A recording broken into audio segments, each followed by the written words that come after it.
uh, dalam jabatan 3 Universitas 11 Maret Surakarta. Pada kesempatan kali ini saya akan melaksanakan praktek pembelajaran lapangan yang bertempat di SMK Astamitra Purwodadi dengan model pembelajaran problem based learning yang akan dilaksanakan secara daring. Demikian perkenalan dari saya. Silakan menyaksikan video dari kami. Wassalamualaikum warahmatullahi wabarakatuh. Bismillahirrahmanirrahim. Assalamualaikum warahmatullahi wabarakatuh. Waalaikumsalam warahmatullahi wabarakatuh.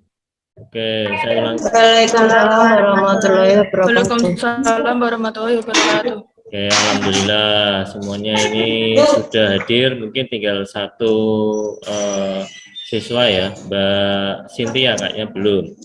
Berarti masih proses. Semuanya sehat? Halo, semuanya sehat? Alhamdulillah sehat. Oke, sebelum kita mulai pembelajaran kali ini ya, jadi semuanya ini sudah hadir, alhamdulillah semuanya dalam kondisi sehat. Nah, sebelum kita mulai, alangkah baik-baiknya supaya nanti kegiatan ini bermanfaat, kemudian kegiatan ini mendapatkan barokah, ya kegiatan ini nanti dimudahkan dan dilancarkan. Saya mau minta tolong kepada Mbak Milga, ya. Coba Mbak Milga, tolong saya dipimpin doa, gitu. Monggo. Waktu dan tempat saya persilakan kepada Mbak Milga. Di-unmute dulu. Untuk mengawali kegiatan pagi hari ini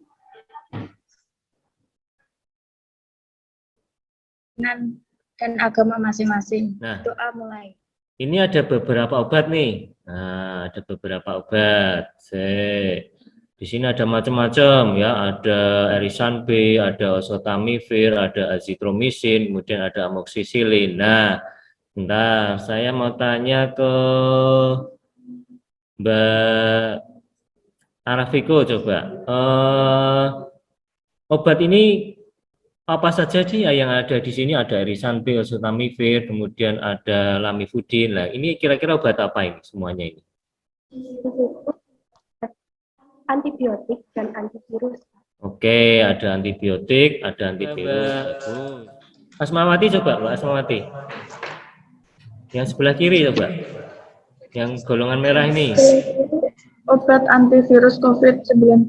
Oke, bagus ya. Ada azitromisin, kemudian ada favipiravir, kemudian ada oseltamivir ya. Biasanya kombinasi dua, azitromisin sama oseltamivir untuk COVID-19 atau corona disease. Kemudian yang sebelah kanan, coba Mbak Maulida coba.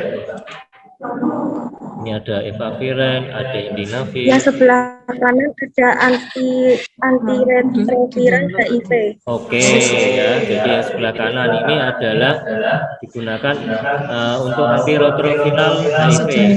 Oke. Nah, untuk mengetahui kemampuan awal mbak-mbaknya, kita akan melakukan pretest dulu ya. Pretestnya gampang, nanti soalnya cukup 5 saja. Ya, soalnya cukup 5. Nanti linknya akan saya share di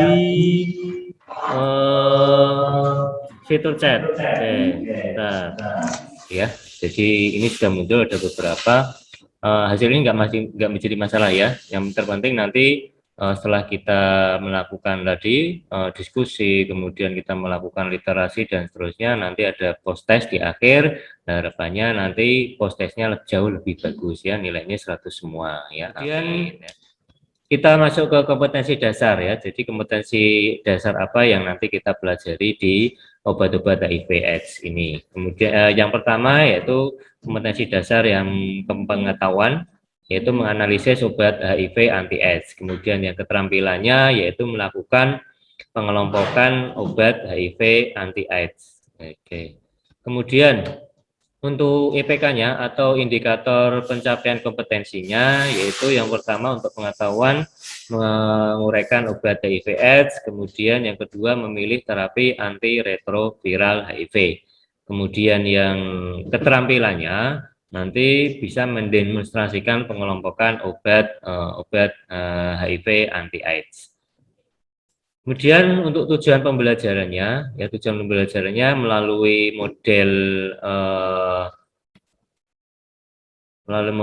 PBL, ya, kemudian dengan berbasis 4C, ya, komunikatif, kolaboratif, dan seterusnya, dan literasi, kemudian penguatan pendidikan karakter, serta menggunakan metode diskusi dan tanya jawab. Nah, harapannya apa? Peserta didik dapat menguraikan obat HIV, AIDS, kemudian bisa memilih terapi antiretroviral dengan benar.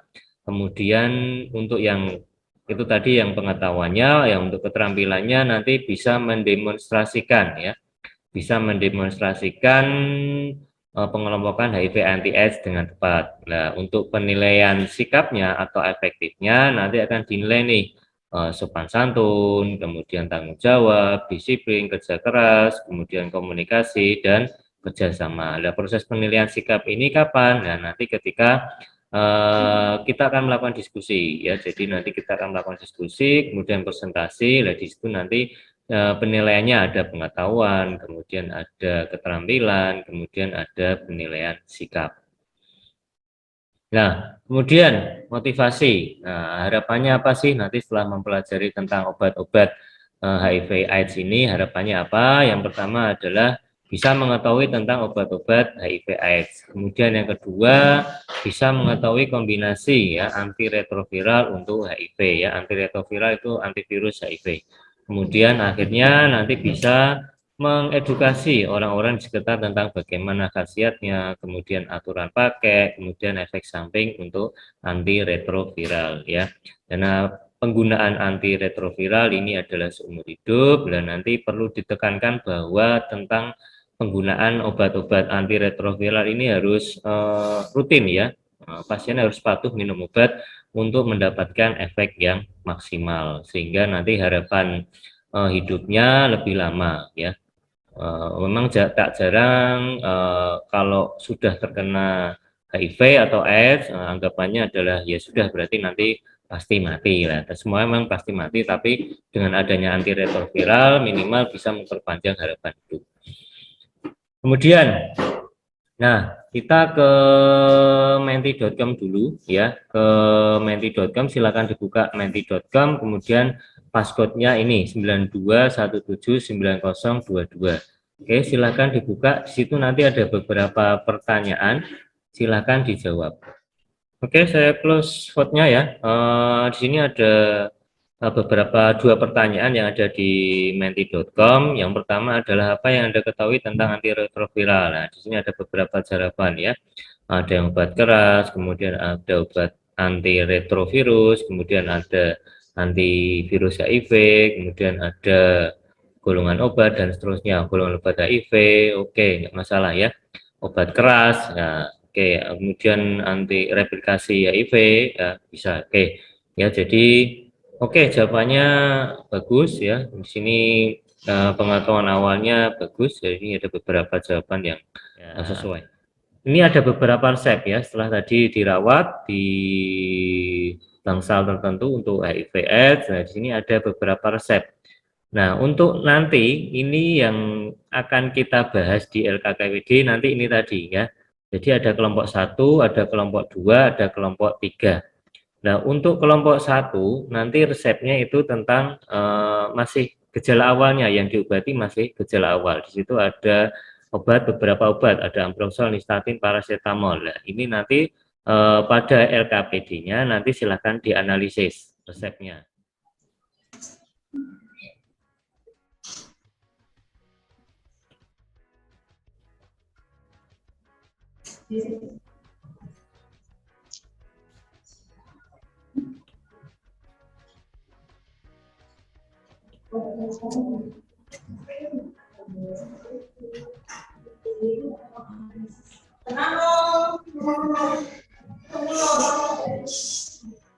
Oke, sini ada. Assalamualaikum warahmatullahi wabarakatuh. Sebelumnya perkenalkan dari kelompok 1 yang beranggotakan 1 saya Artiku, kedua Maulida, dan ketiga Ida Asmawati, keempat viral. Di sini saya sebagai perwakilan dari kelompok 1 akan mempresentasikan obat-obat HIV/AIDS. Seperti yang teman-teman tahu, di sini kita ada contoh resep dari Dr. Alvina, dan mari kita menganalisis resepnya. Ambroxol sirup. Pemberian ambroxol 3 kali sehari 1 sendok makan 15 ml ditujukan untuk mengobati keluhan pasien yaitu batuk berdahak. Fungsi dari ambroxol sendiri adalah sebagai mukolitik atau cleanser dahak. Saya Marendita dari kelompok 3 izin bertanya. Oke. Mengapa pasien mendapatkan infus ringer laktat? Saya Maulida Rama dari kelompok 1 akan menjawab pertanyaan dari Marendita. Karena pasien mengalami diare sebelum masuk rumah sakit, sehingga perlu penambahan cairan isotonik untuk memenuhi kebutuhan elektrolit pasien dan mencegah terjadinya kekurangan cairan pada pasien. Telepon Mbak Marendita, sudah cukup? Sudah, Pak. Oke. Tadi karena sudah presentasi, oke kita berikan aplaus dulu dong, kelompok 1, kelompok 2, kelompok 3. Oke, kelompok dulu. Oke. Oke, terima kasih ya, kelompok 1, kelompok 2, kelompok 3. Oke.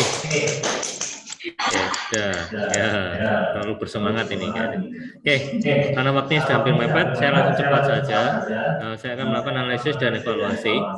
Ya, jadi nanti untuk penelitian HIV tadi tergantung stadium penyakit, kemudian tujuannya adalah untuk mencegah keburukan ya, mencegah sistem tubuh memburuk dari titik di mana infeksi opportunistik akan bermunculan.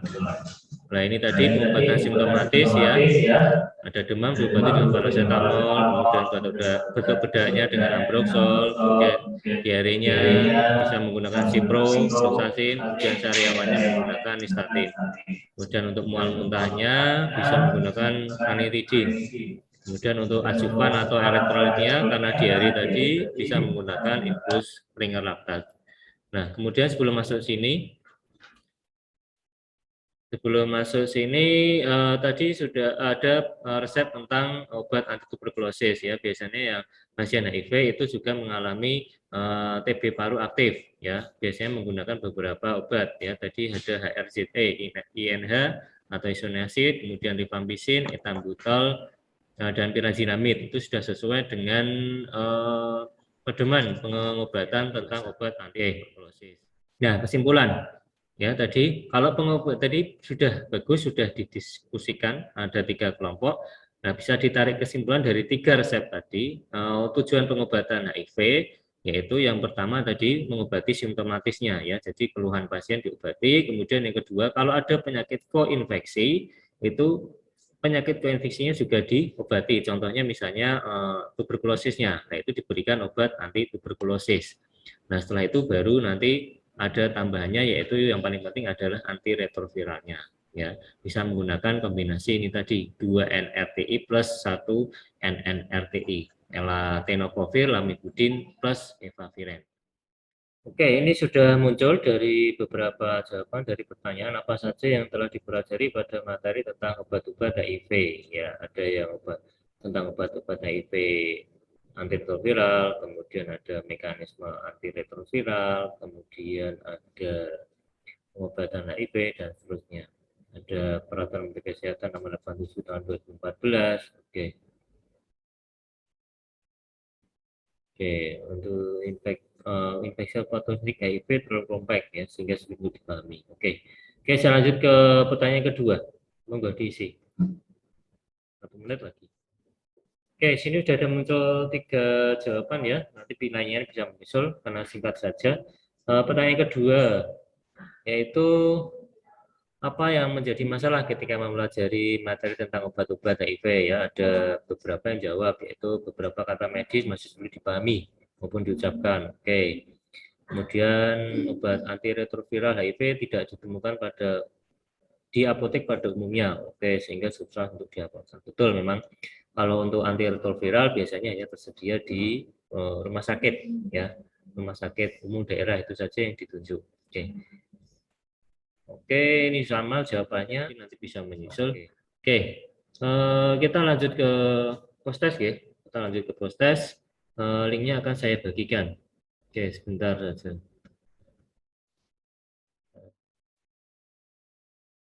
Oke, waktunya sudah habis. Silakan di-submit seadanya. Oke, tindak lanjutnya. Tindak lanjut materi yang akan kita pelajari pada pertemuan selanjutnya adalah obat berdasarkan penyakit yang berhubungan dengan sistem kekebalan tubuh yang masih berkelanjutan. Kalau yang kali ini dan kemarin itu kan HIV, ya sama. Sebenarnya yang diserang adalah sistem kekebalan tubuh. Nah, besok obat-obat yang mempelajari tentang obat-obat berdasarkan penyakit yang berhubungan dengan sistem kekebalan tubuh. Oke, di sini ada sedikit quotes ya. Jadi ada sedikit quote yang harapannya nanti kata-kata ini bisa meresap sehingga untuk membangkitkan semangat belajar. Kata-katanya yaitu barang siapa tidak merasakan pahitnya belajar, maka ia akan merasakan hinanya kebutuhan sebagainya. Oke, kita bersama-sama berdoa penutup majelis yaitu Bismillahirrahmanirrahim. Subhanaka Allahumma wa bihamdika asyhadu alla ilaha illa anta astaghfiruka wa atubu ilaik. Oke, terima kasih kepada mbak-mbaknya tadi yang sudah mengikuti pembelajaran kali ini. Ya, harapannya nanti sudah mempelajari tentang materi ini ya maupun yang kemarin ya kita bisa mengedukasi kepada orang-orang sekitar kita tentang banyak HIV/AIDS, kemudian bagaimana mencegah penularannya, kemudian apa-apa saja obat yang digunakan. Oke, terima kasih, semoga bermanfaat. Kurang lebihnya mohon maaf, lebihnya semoga bermanfaat, kurangnya dari saya. Oke, terima kasih. Wassalamualaikum warahmatullahi wabarakatuh. Waalaikumsalam warahmatullahi wabarakatuh. Waalaikumsalam warahmatullahi wabarakatuh.